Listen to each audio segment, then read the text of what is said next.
मैं हिंदी की अध्यापिका बन गई प्रिय। बधाई हो बधाई हो। कौन से स्कूल में पढ़ाओगी? स्कूल में नहीं, विद्यालय में पढ़ाऊंगी, नहीं शिक्षा दूंगी, क्योंकि मैं हिंदी की अध्यापिका हूँ।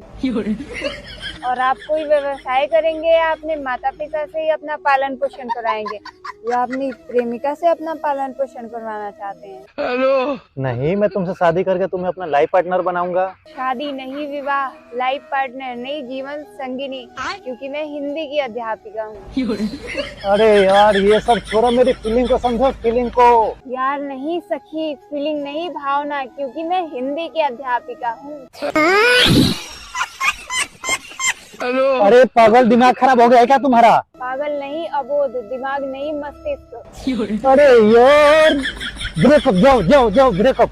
सुनिए प्रिय, ब्रेकअप नहीं, रिश्ते का अंत होना, क्योंकि मैं हिंदी की अध्यापिका हूँ।